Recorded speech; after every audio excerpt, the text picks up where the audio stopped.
Hi there, and welcome to Yoga for Back Pain. My name's Dr. Kirstie Griffiths, and I'm a chiropractor and a yoga instructor based out of Guelph in Canada. Today I want to share an intro to Yoga for Back Pain, a 12-week program I've developed that combines education, movement, and meditation that's specifically designed for people with back pain. You can access this class from the comfort of your own home. You'll just need a mat and a little bit of space for today's class. I want to start by sharing a bit of background information with you on back pain. Would you have guessed that about 80% of adults will experience low back pain at some point in their lifetime? Back problems are the second most common reason to visit a medical doctor, the number one reason people see a chiropractor, and the leading cause of disability worldwide. Back pain is a global epidemic that affects men and women in equal proportions and places a significant strain on the healthcare system. And the problem is, we're going about treating it the wrong way.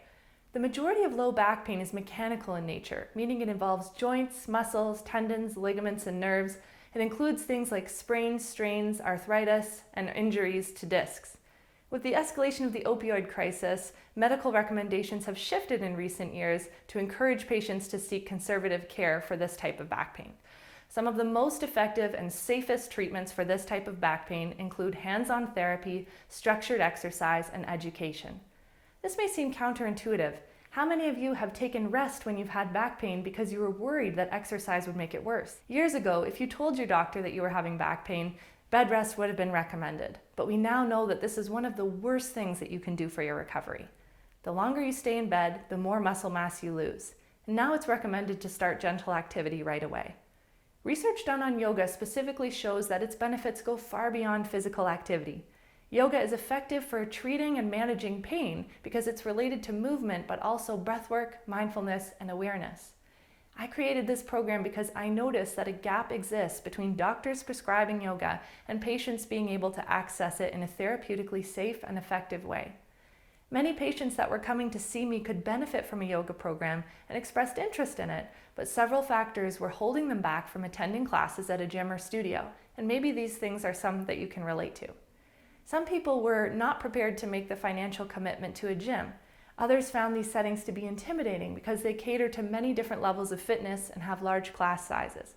Some people were worried about exercising because of their pain, and they were concerned that they wouldn't be provided with the tools necessary to modify a class to suit their particular needs. Gyms and studios are wonderful places to access group fitness. However, when you're dealing with back pain, these classes might not be specific enough to meet the needs of your condition, and sometimes they can even result in pain worsening and triggering. That's why I developed this clinical yoga therapy program that combines education, movement, and meditation specifically for back pain. After running these classes in person, I decided to take this program online so you can access all of the benefits on your own schedule and from the comfort of your own home. I want to help you understand your body better and provide you with the tools to feel confident stepping into your local gym or studio and knowing how to make these classes work for you. For more information, please visit www.yogachiropractor.com or follow along with me on Instagram at the Chiropractic Yogi, and let's stay connected. Before we get started, I'm going to share with you my cardinal rules for practicing yoga with back pain. First off, and most important, have an assessment performed by a trusted healthcare provider to rule out any serious conditions and ensure that this program is an appropriate fit for you. The information shared in this segment is intended to provide education on topics in back pain, but should not be taken as specific medical advice. Do movements that feel good and don't do movements that don't feel good. If something's painful, try backing out of the pose a little bit to relieve the sensation, and if that doesn't resolve the pain, come to a position of rest. If you're not controlling the breath, you're not practicing yoga. Many of the benefits are related to the controlled breathing that's practiced throughout the postures. If you're finding the breath becomes choppy or uneven, scale back your intensity so that it can be supported by a slow and steady breath. Modify postures to suit your body, finding a way to make them feel comfortable for you. I'm going to offer you options as we go along, but you should know there's no right or wrong way to do a pose, only the way that feels best for your body in the moment. Rest whenever you need. You're not cheating yourself by pacing yourself through the practice. If you need a little less, try coming to child's pose or corpse pose and being in stillness. The benefits of this practice are also attributed to meditation on its own, even in the absence of exercise. You can join in whenever you're ready for more movement. And last but not least, you know your body best. Everything that I'm teaching is a suggestion and it's optional, but you should practice what feels best for you while you strengthen that inner teacher. Let's get started. Let's begin with a range of motion activity. This exercise can be helpful to complete at the start of each practice as it might change from day to day. We can use this exercise to determine which ranges of motion feel best and which ones might be painful. Yoga poses mimic these spinal ranges of motion, so knowing this in advance can give you insight into which postures will feel best and which ones might need to be modified to make them feel more comfortable with your body. So starting in a position where you have your feet about hip distance apart, finding that neutral spine, standing nice and tall here, we're going to start with forward flexion. So letting the knees bend slightly here as you start to roll the spine forward. It's not so important whether or not you can touch your toes here. We're just trying to see if this particular range of motion causes any kind of pain or pulling in the back. Spending a moment here in this forward flexed position. And when you're ready to come out of this, we're going to lift with the crown of the head first, keeping a neutral spine as you rise back up to standing. This time moving into spinal extension. So again, keeping those feet where they are underneath the hips, this time lifting up through the crown of the head and arching through the spine, looking up toward the ceiling, gently pressing the hips forward. Spending a moment here to assess if there's any pinching that's happening in the low back. And when you're ready, coming back up to your neutral position. This time side bending over to the right. So you're going to run that right hand down the side of the leg, keeping the chest open to the front here, seeing if there's any pulling happening in the left side of the low back. When you're ready, coming back up to center, this time moving over to the other side and using this as a comparison with your left hand running down the left side of the leg, noticing if there's any kind of pulling on the right this time. Coming back up to center, and lastly, moving into spinal rotation. You want to keep your hips and your knees facing forward as you do this, just rotating the spine over to the right, looking over that right shoulder, coming back to center, and then coming over to the left. Same thing here, twisting through the spine, but keeping the hips and the knees facing forward. And from here, coming back to center. So let's just start finding a comfortable position on the mat, taking up as much space as you'd like here, lying down on your back, moving the feet a little bit further away from the midline, rotating the palms up toward the ceiling, walking those arms a bit further away from the body. And just spending the first few moments of your practice here, getting settled into your space. Noticing what you're coming into the practice with today, checking in both mentally and physically. Noticing where you might be holding tension in the body.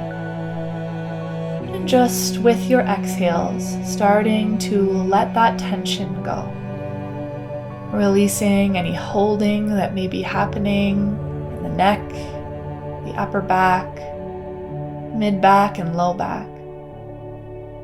And starting to connect here with your breath. Noticing how it's moving in and out of the body. The quality of that breath. And letting the inhales flow seamlessly into the exhales. Smoothing out the edges of that breath. Noticing how the breath moves as it comes in through the nostrils, traveling down that space at the back of the throat, starting to fill the lungs, noticing that the ribs rise on every inhale, belly rises, and as you exhale, belly button softens in toward the low back, softening the whole back body down into the mat. Let's take about 5 more breaths, just exactly as you are here.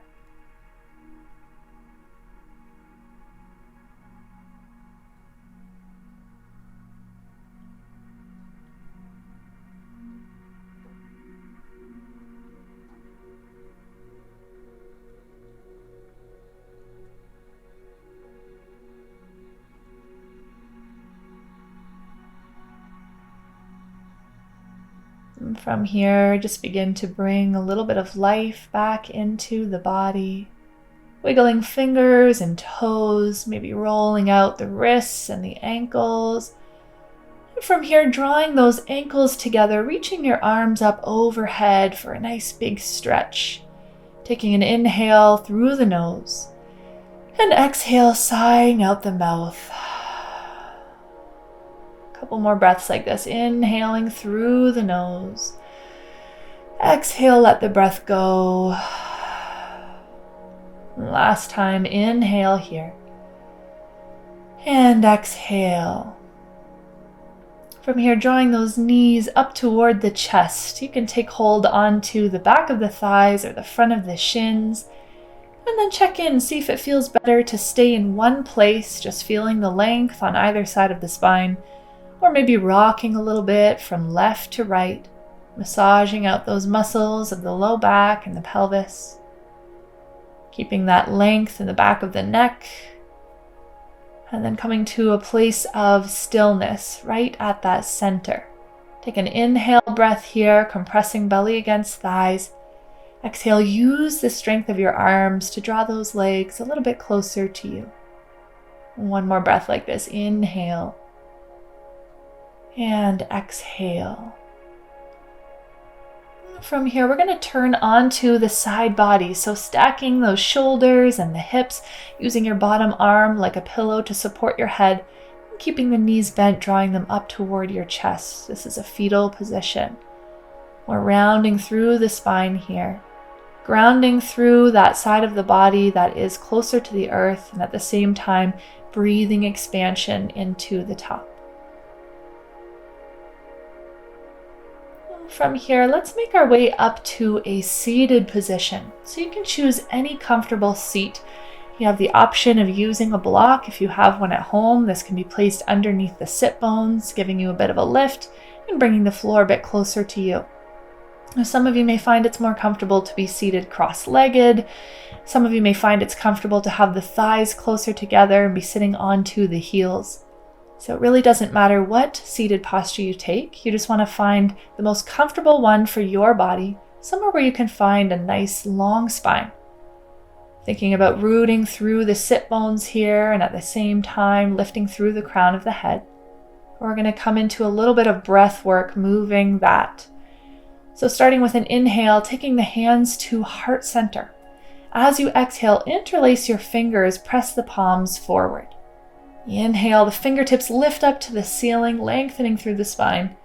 And as you exhale, circle the arms down. Another cycle like this. Inhale, hands to heart, long spine. Exhale, interlace the fingers, round through the mid-back. Inhale as the fingertips lift, gaze lifts. And exhale, circling the arms around. Let's do that one more time. Inhale, hands to heart. Exhale, press those hands forward. Tuck the chin to the chest. Inhale, fingertips lift, long spine. And exhale, releasing the arms down. Take a full inhale breath here at neutral. And exhale breath here. And from here, moving into a little bit of rotation and side bending. So this looks like the exercise we did before we started the practice, just keeping some of those things in mind as you move here. So from here, reaching those right fingertips up toward the ceiling. As you exhale, we're going to come over to that left side. You can use your hand as an anchor beside you. Want to think about keeping the chest open here. So keep rotating that top shoulder open. Breathing into the right side body. Take one more breath here. Exhale, breath here. Your next inhale is going to take you back up to center. This time the left fingertips lift. As you exhale, coming into that right side. And noticing if the left sit bone wanted to lift here as you did this. See if you can root it back down toward the earth. Bringing that breath into the left side body, that space between the rib cage and the pelvis. Take one more inhale breath here. One more exhale breath here. Coming back up to your neutral spine, this time a little bit of rotation. As you inhale, right fingertips lift up to the ceiling.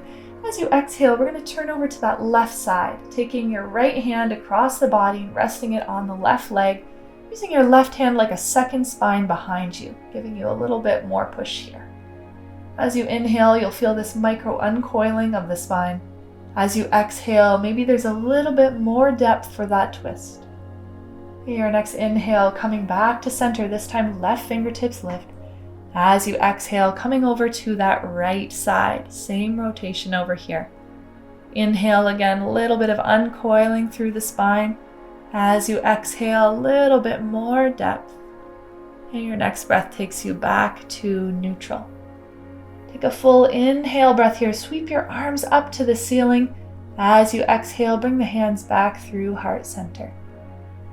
From here, we're going to make our way to a tabletop position on your mat. So coming to a place where your shoulders are stacking on top of your wrists, hips are on top of your knees. We're going to start to bring some attention to the core here. So you have an abdominal muscle. It's the deepest one that's in the core. And it starts at the front, but it wraps all the way into the low back. So from your tabletop position, we're going to let the belly kind of sag here. Let the belly button dip down toward the floor. Imagine you have a balloon in that belly, and as you inhale, you're filling that belly with breath, expanding through the abdomen. As you exhale, it's like you're pressing the air out of the belly, pulling the belly button in toward the spine. Inhale again, letting that belly sag down, filling the lungs with breath. Exhale, pulling belly button in toward the spine, flattening out through the front abdomen. A couple more cycles of breath like this. Inhale to relax that muscular effort on the front. As you exhale, squeezing belly button in toward the spine, but keeping the spine neutral. For your last cycle of breath here, inhale and exhale. From here, we're going to keep a little bit of activation in the core, so maybe around 50% of that contraction, enough that you can still feel the engagement in the side waist and into the low back, coming into a bit of spinal mobility here. This is cat-cow, so as you inhale, you're going to lift up through the crown of the head, lifting up the tailbone. As you exhale, push into the hands and knees as you round through the spine. Inhale, opening up through the front body, gaze lifts, tailbone lifts. Exhale, rounding through the spine, dropping the gaze to the wall behind you. A few more breath cycles like this, moving at the pace of your own breath. Really getting into that full flexion and extension motion in the spine. As you inhale, your shoulder blades are gliding together on the ribs. As you exhale, they're sliding away from one another. Taking one more breath here.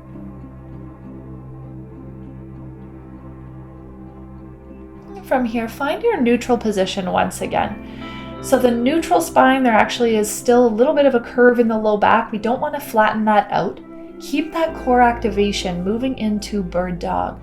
So from here, your option is to keep two hands down on the floor as you lift that right leg behind you. The height doesn't matter so much here. We want to ensure that the pelvis stays level.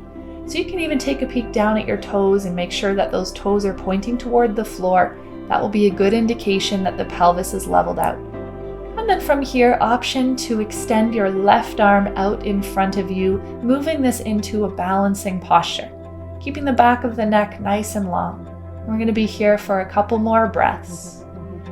Spine is neutral, drawing that belly button in toward the low back.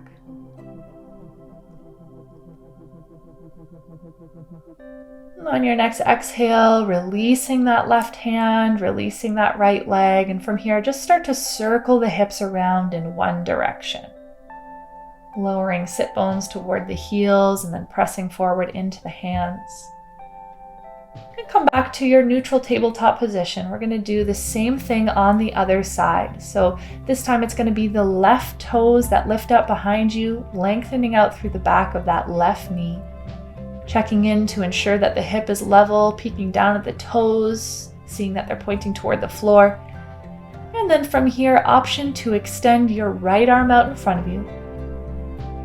Taking the back of the neck long here, so you're looking down beside your left hand. And then holding the posture, but not holding the breath. Taking a full inhale breath in the pose. Exhale, strengthening through the arm and the leg. For one more breath here. And as you release that arm and that leg, this time starting to circle the hips around the opposite direction now. Again, pressing backward toward the heels and then shifting the weight forward into the hands. And from here, we're going to set up for a child's pose at the back edge of the mat. So just setting up here, your legs can be closer together in this child's pose, or you can take them a little bit further apart, creating this sort of bowl for the torso to rest in. Arms out in front of you. And from here, we're going to begin with a little bit of active rotation for that rib cage. So as you exhale, your right hand is going to come to the back edge of the mat. As you inhale, press forward toward your tabletop position as you circle that arm around. Exhale again, sitting back onto the heels, right hand reaches behind you. Inhale, opening up the chest. And one more on this side. Exhale, fingertips reach back. Inhale, circling the arms around. Coming back to your child's pose. Take a full inhale breath here. And an exhale breath here.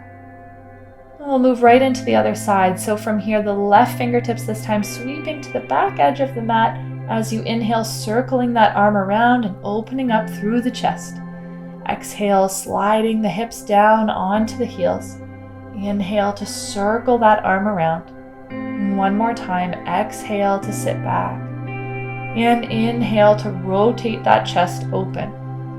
Releasing the left hand down. From here, we're going to move right away into gate pose. So bringing your right shin so it's now parallel with the top edge of your mat. Your left leg is going to be extended nice and long, making sure that that outside edge of the foot is pressing down into the floor. And then take your right hand in line with your right leg. So we're tilting over to the side here, keeping the left side body nice and long, and then reaching the left fingertips up toward the ceiling. We're going to take this left hand behind the head, and as you inhale, open your heart a little bit up toward the ceiling. As you exhale, we're going to curl that chest down. Your left elbow meets the right. Inhale to open up through the heart center. Exhale again, rotating that chest down. One more breath here. Inhale to open and exhale to close. Good. Taking your left hand down to the mat, walk that left leg back in, and we'll move right into the other side. So this time your left shin is parallel with the top edge of your mat. Your right leg is extended, pressing the outside edge of that right foot down. Bringing your left hand so it's in line with that left knee, and then opening up through the chest. This time right fingertips lift. Taking that hand behind the head as you inhale, opening up heart center. As you exhale, that right elbow drops down to meet the left. Inhale to open. Exhale to close. And one more breath just like this. Inhale and exhale. And taking that right hand down to the mat. From here, coming back to your child's pose and maybe trying a different variation than you did the first time. So if you had your thighs closer together, maybe this time bringing them a little bit wider apart. You can also use your block to place underneath sit bones. That will give you a bit of a lift here. And taking a couple of breaths where you are.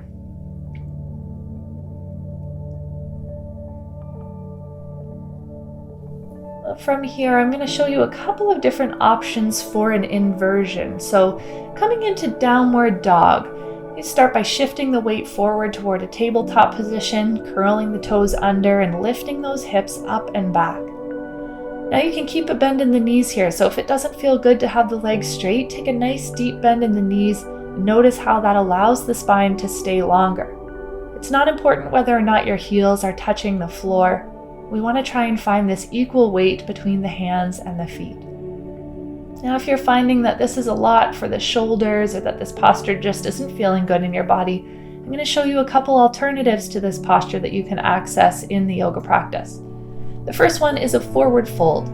So shift your weight back now so that you're kind of sliding your hips onto the heels. You keep your arms extended out in front of you for this variation of a forward fold, but it's just going to take some of the weight out of the shoulders and the wrists. And then the other option is to come into heart melting pose. So this is the same shape with the upper body, but this time we're supported on the knees instead. So taking the knees down to the mat, we're keeping the hips stacking on top of the knees, but draping that upper body forward. You can come back to this posture in place of downward dog anytime during the yoga practice.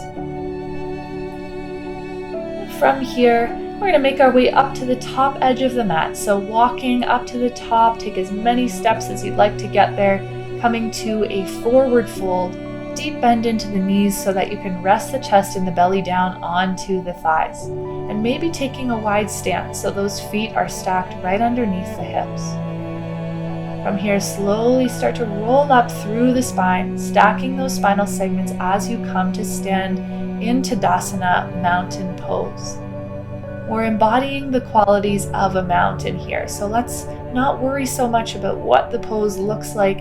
Instead, really feeling this in your body, feeling this sturdiness, steadiness, feeling weighted in the feet, but at the same time, this lightness in the upper body, feeling the length in the spine. Maybe closing the eyes here for your last couple of breaths.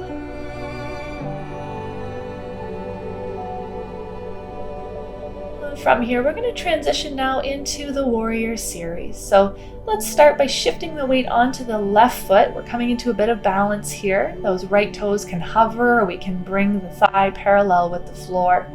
From here, taking a big step back to warrior one. So in this shape, we actually don't want one foot directly in front of the other. Having a little bit of space is better. If you're finding that the balance feels a little bit wobbly here, try heel toeing that left foot out a little bit more to widen your base of support. We can check in with the alignment here. So for some of you, it might feel better to have your toes pointing straight forward on that right foot and keeping the hips in one line. For many of us though, it's going to feel more comfortable to take that right foot on a bit of an angle and allow the hips to open up slightly. This might reduce any pinching that you're getting into the joints of the pelvis. Might also allow you to find more depth in that lunge. From here, your hands, they can come to heart center. If it feels okay, you can lift them up to the ceiling, but we want to try and keep the activation out of the neck. So if you're feeling any cramping or spasming happening in the upper back, try taking the hands to heart instead.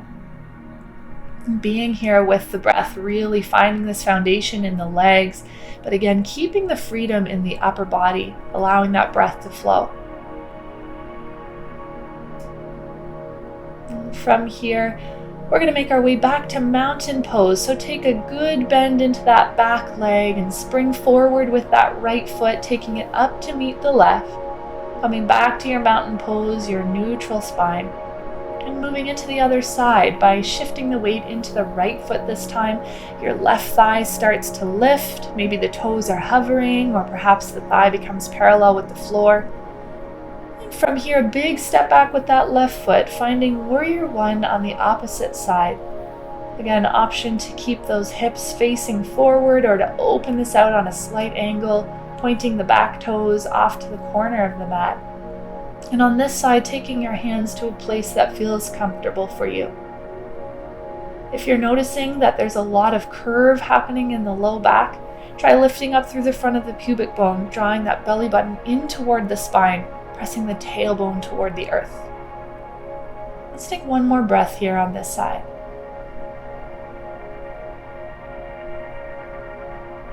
And from here, again, we're going to spring that back leg forward up to meet the right, one or as many steps as you'd like to get there, back to this mountain pose. Moving this time into warrior two. So from here, let's take a big step back with that left foot, just like we were, but this time we're going to keep the right toes facing forward, but your left foot becomes parallel with the back edge of your mat.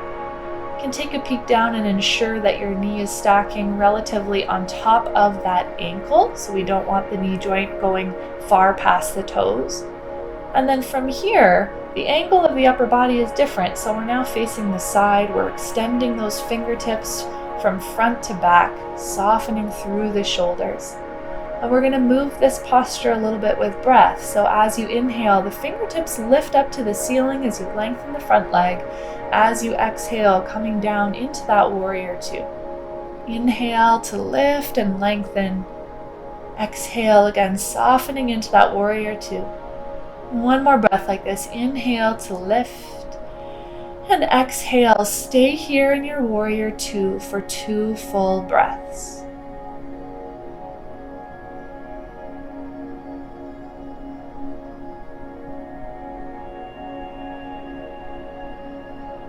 At the end of your second exhale, let's straighten out through that front leg. This time we're going to turn all 10 toes to face the side of the mat, keeping the stance nice and wide, moving into a wide-legged forward fold. So again, you can keep the knees bent here if that feels better for you. You can lengthen out through the back of the legs. Lots of options for that upper body. You can keep the hands rooted on the floor or reaching toward a block. You can also reach for opposite elbows so that the weight of the upper body is free here. And maybe bringing a bit of movement, making it more dynamic by shifting from side to side.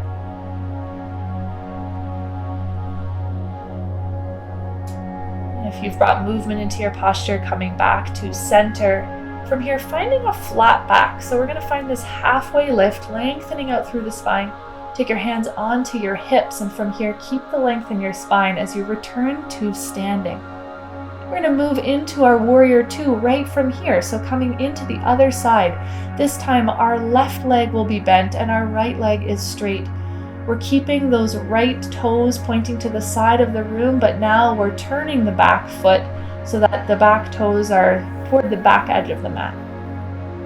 And from here, bending into that left leg, again ensuring that the knee stacks on top of the ankle, reaching arms long to the sides. Now let's move this with breath. So as you inhale, lengthening the left leg this time, reaching the fingers high. As you exhale, bending back into that left knee. Inhale to lift and lengthen. Exhale, softening down into the posture. For your last breath here, inhale to lift. Exhale to lower, and this time stay here in the depth of your pose for 2 breaths.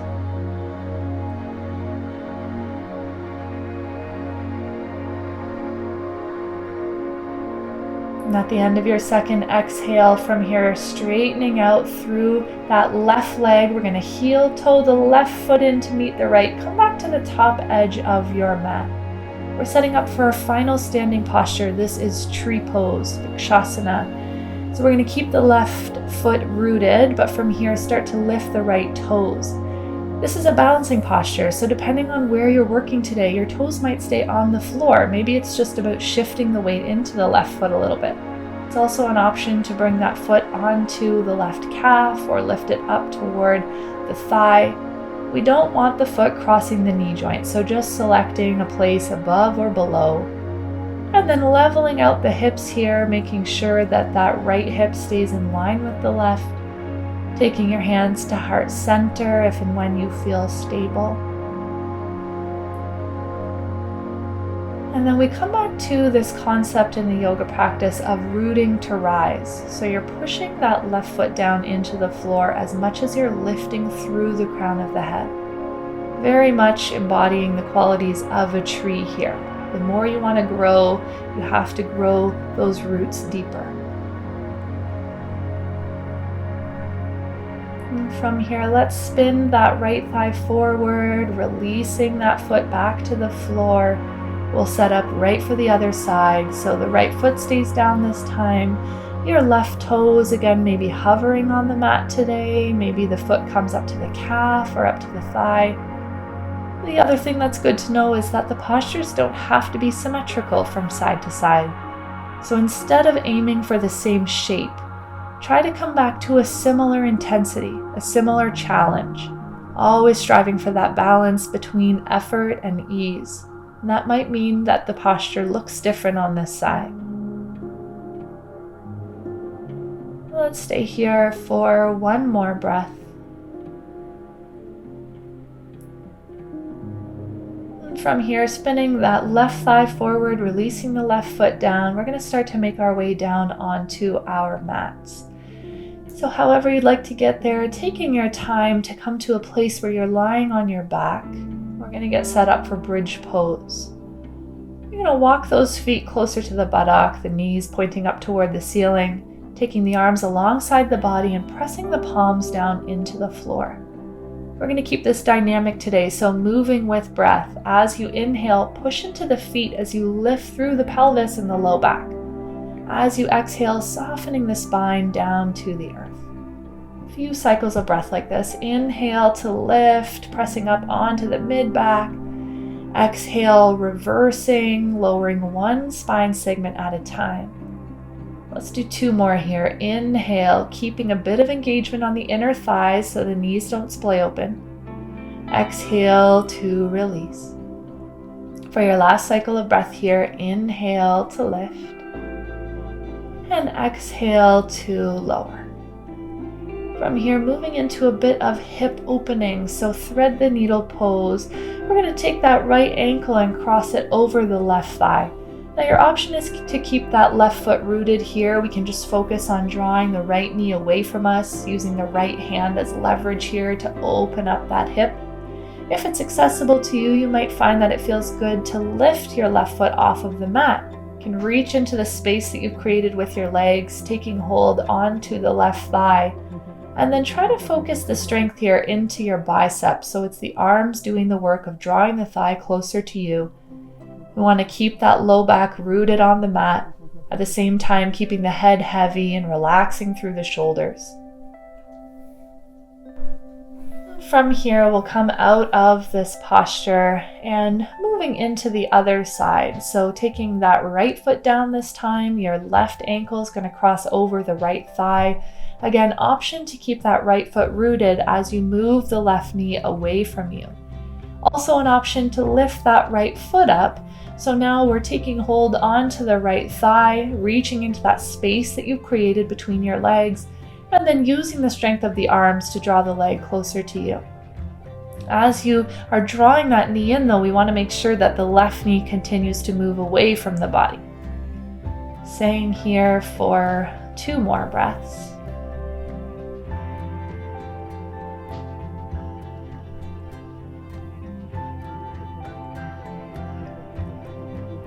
And from here, releasing out of the posture on this side. We're going to set up for our final pose before Shavasana. So from here, drawing 2 knees in toward the chest, getting ready for a passive twist.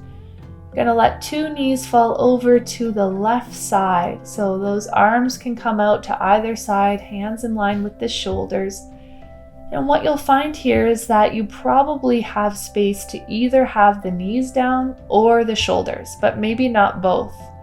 So you can play around and see how it feels to have the knees down, but to have the right shoulder hovering, seeing how that feels, and then maybe trying it the other way so that you have 2 shoulders on the floor, but maybe this means that your knees are hovering on the mat. Maybe you're somewhere in between. So choosing which variation felt best for your spine. Staying here for 1 more breath on this side.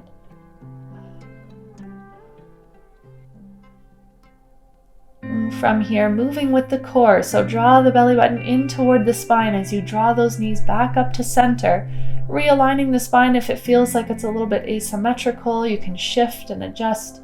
We'll get set up for the same posture on the other side. So this time, knees falling over to the right. And again, checking in, many of us have these asymmetries from side to side. You might notice you have more range of motion on one side compared to the other.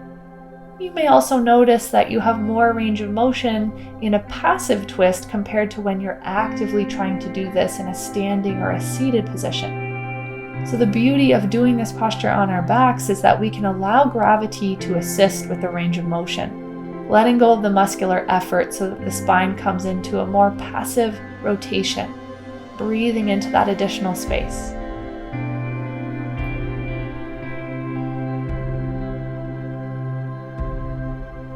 From here, again, drawing belly button in toward the spine as you lift those legs back up through center.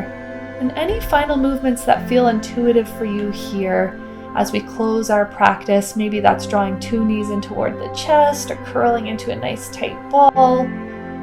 Any last fidgets, getting those out of the body, and then coming back to the same posture that we started in this practice, Shavasana. So lying down on the back, taking up as much space as you would like. And although this posture is sometimes overlooked in the practice, especially if there's a focus on the exercise component, this is arguably one of the most important postures that you'll do. This is the place where neuroplasticity happens. It's where the brain absorbs the benefits of the practice and integrates what it's learned from movement and linking that movement with breath. So in this place, we allow the breath to come back to its natural rhythm, a shallower, softer breath, feeling the body be heavy. And just noticing how this pose can feel so different at the start and at the end of the practice. Such a small amount of time for these shifts to take place. Being here with your thoughts, allowing them to come and go like clouds passing in the sky, not becoming too attached or hung up on any one thought. Being very present.